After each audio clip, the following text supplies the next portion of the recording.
जय महाराष्ट्र मंडळी. राहुरी तालुक्याच्या राजकारणात गेल्या काही महिन्यात मोठ्या राजकीय घडामोडी घडत आहेत.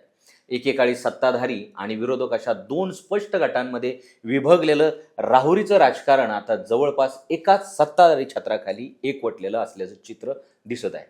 भाजप, राष्ट्रवादी काँग्रेस अजित पवार गट आणि शिवसेना शिंदे गट या महायुतीतील पक्षांमध्ये अनेक प्रभावी नेत्यांनी प्रवेश केल्यामुळे तालुक्यात विरोधी पक्ष उरलाच आहे का असं चर्चा सुरू झालेली आहे. एकामागून एक नेते सत्ताधारी पक्षांकडे का वळत आहेत? राहुरीत विरोधी राजकारण इतकं कमकुवत कसं झालं?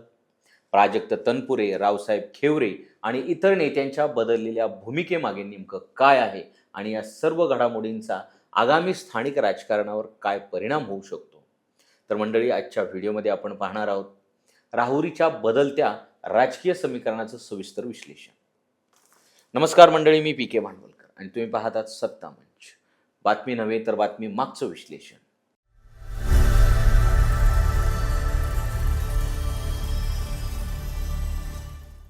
चला तर मंडळी, मग मुद्देसूद पाहूया नेमकं राहुरीत चाललंय काय.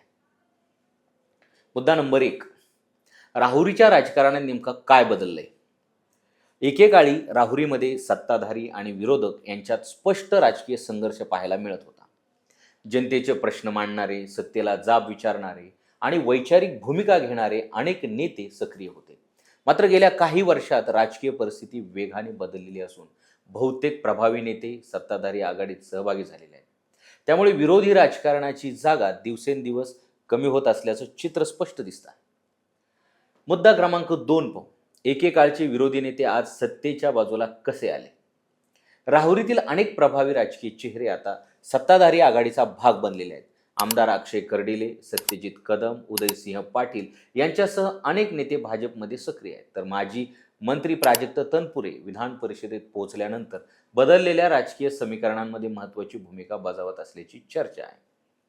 दुसरीकडे रावसाहेब खेवरे यांनीही शिंदे गटात प्रवेशाचा निर्णय घेतल्याने तालुक्यातील जवळपास सर्व प्रभावी नेतृत्व सत्तेच्या बाजूला गेल्याचं चित्र निर्माण झालेलं आहे. मुद्दा क्रमांक 3, प्राजक्त तनपुरे भोवतीच्या घडामोडींची चर्चा का? राहुरी विधानसभा पोटनिवडणुकीदरम्यान भाजपला कथित मूक पाठिंबा दिल्याच्या चर्चेनंतर प्राजक्त तनपुरे यांना विधान परिषदेची उमेदवारी मिळाली. त्यानंतर त्यांच्या राजकीय भूमिकेबाबत विविध चर्चा सुरू झाल्या. दरम्यान तनपुरे कारखान्याचे अध्यक्ष अरुण तनपुरे आणि संचालक मंडळानेही अजित पवार गटात प्रवेश केला. त्यामुळे तनपुरे कुटुंबाभोवती घडणाऱ्या राजकीय हालचालींकडे संपूर्ण जिल्ह्याचं लक्ष लागलेलं आहे. आता पाहू मुद्दा क्रमांक 4, शिंदे गटाचं राहुरीत वाढतं बळ कसं तयार झालं? रावसाहेब खेवरे यांनी शिंदे गटाची वाट धरल्यानंतर उत्तर अहिल्यानगरमधील अनेक पदाधिकारी ही शिंदे गटात जाण्याच्या चर्चांना उधाण आलेलं आहे. त्याआधी खासदार भाऊसाहेब वागचौरे यांनीही उद्धव ठाकरे गट सोडून शिंदे यांच्या नेतृत्वाला पाठिंबा दिला. देवळाली प्रवारातील गणेश भांड आणि स्वाभिमानी शेतकरी संघटनेचे रवींद्र मोरे यांसारख्या नेत्यांनीही सत्ताधारी आघाडीकडे झुकत नवी राजकीय भूमिका स्वीकारलेली आहे.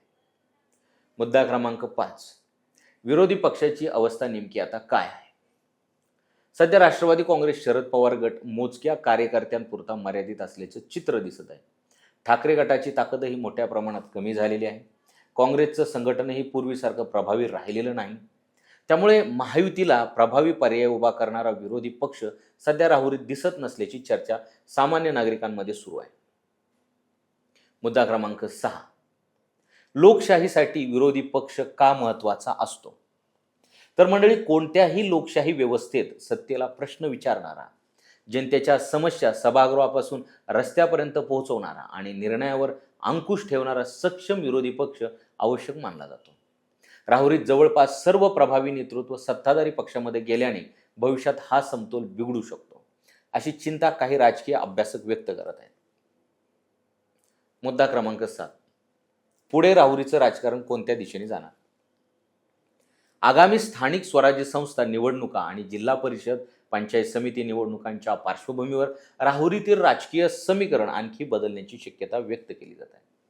सत्ताधारी आघाडी आणखी मजबूत होणार की विरोधी पक्ष नव्या नेतृत्वासह पुन्हा उभारी घेणार, याकडे आता संपूर्ण तालुक्याचं लक्ष लागलेलं आहे. या संपूर्ण घडामोडीतून 3 गोष्टी स्पष्ट दिसतात. गोष्ट पहिली, राहुरी तालुक्यातील बहुतांश प्रभावी राजकीय नेतृत्व आज सत्ताधारी आघाडीत सहभागी झालेलं दिसत आहे. गोष्ट दुसरी, विरोधी पक्षांची संघटनात्मक ताकद कमी झाल्यामुळे तालुक्यात सक्षम विरोधी नेतृत्वाचा अभाव जाणवत असल्याची चर्चा वाढत आहे.